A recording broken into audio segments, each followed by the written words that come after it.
Hello, and welcome to Portfolio Matters. In today's brief update, we will be talking through the latest Bank of England lending numbers and consumer credit numbers, and that is something we will aim to do once a quarter. And before we get into it, Richard will read the disclaimer. Thank you, Keith. Everything discussed during the Portfolio Matters podcast is for informational purposes only and should not be considered as investment advice. Listeners should be aware that we will be discussing securities that we own or have a financial interest in. Please do your own research or consult a professional investment advisor before making any decisions regarding topics mentioned on the show. A full disclaimer can be found at the end. Back to you, Keith. Thank you, Richard. Right. So the Bank of England produced lots of monthly data on credit conditions and bank lending. So this chart shows monthly mortgage lending, which you can see it absolutely collapsed in the March of last year as coronavirus hit, and it has since actually recovered quite strongly.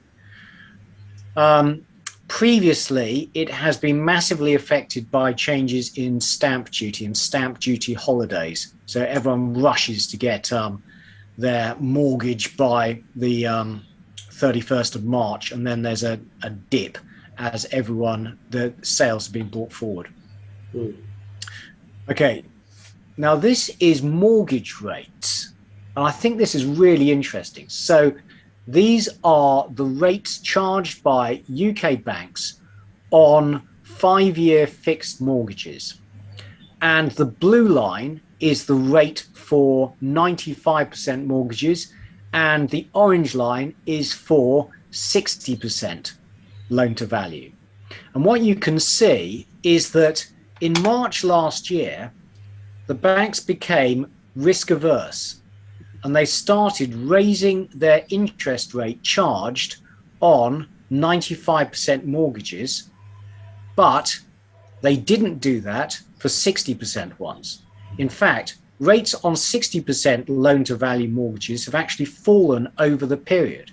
So banks are willing to lend as long as the people have very good credit scores. And people who have seen our latest weekly will know that that's exactly the same pattern seen in the US, where lending has been concentrated in high credit score households. So what this is saying is the banks are very risk averse at the moment. They don't want to lend to people with low credit scores or who have 95% mortgages. And this is credit demand, monthly changing consumer credit. And you can see credit demand is actually very weak.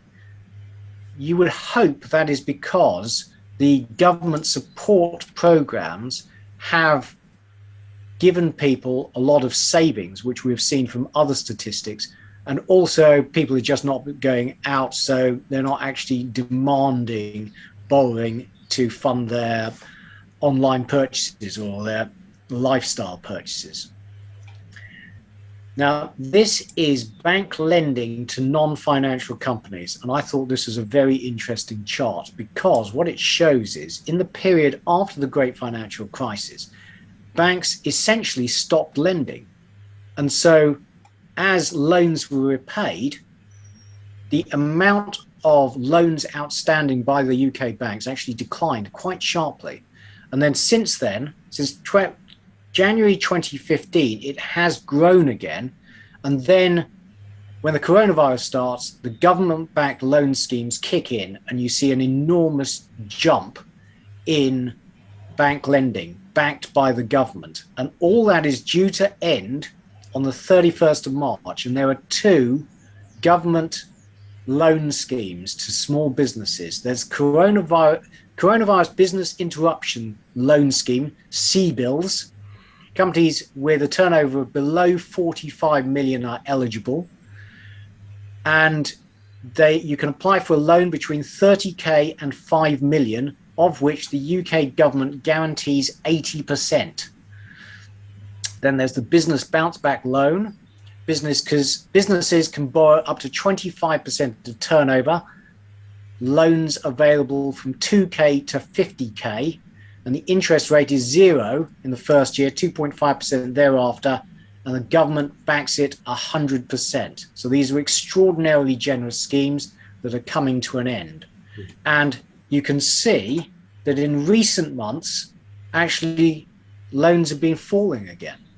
So this is all evidence that UK banks actually aren't lending very much without the assistance of the government.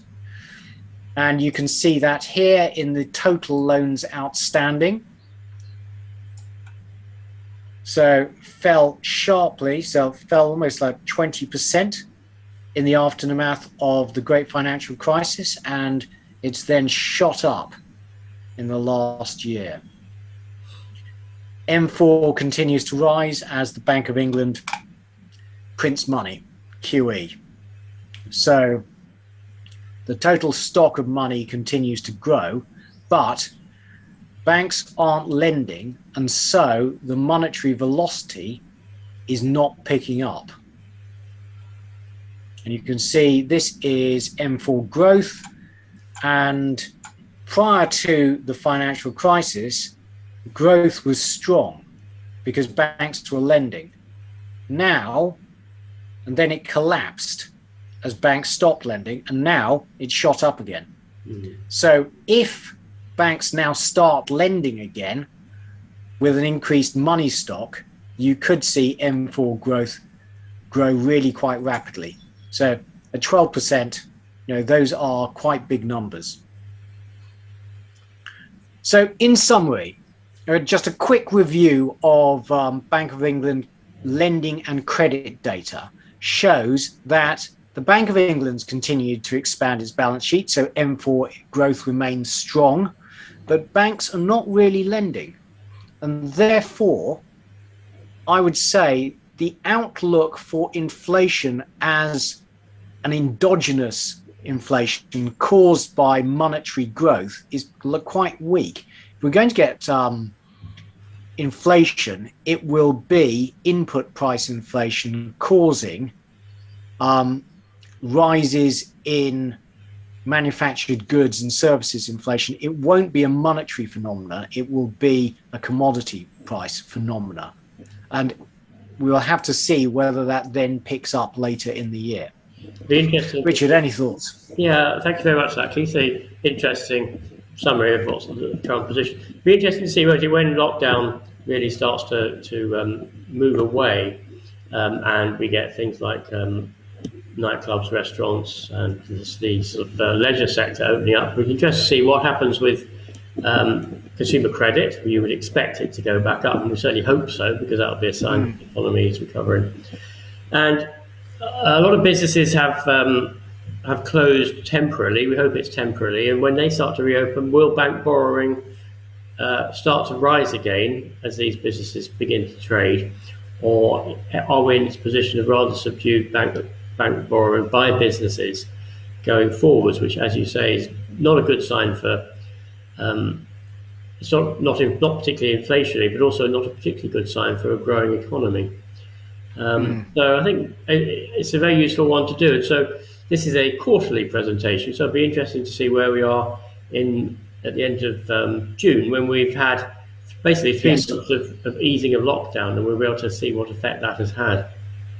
Absolutely. The thing I'd say, Richard, is that over the past 10 years, banks have not really been incentivized to lend, because the way they make money is by borrowing short and lending long. And as the long bond yields and the long interest rates have declined, their margins have just collapsed. And now you are seeing an expansion in the interest rate gap between 1 year and, say, 10-year interest rates. So they're incentivized to start lending. And if they are to start lending now, then there's a huge increase in the monetary base. So you could see monetary inflation really start to pick up. But we don't want to be too prescriptive about this, and it will be a long-term effect, and we can monitor it every quarter. Yeah, exactly. So that's great. Well, thank you very much for doing that, Keith. It's very interesting. Thank you for extracting the data for us. That's right. Thank you all for watching. Please can you press subscribe and press like, and it's goodbye from Richard Wheater. And it's goodbye from Keith Jordan. Goodbye. Goodbye. Full disclaimer.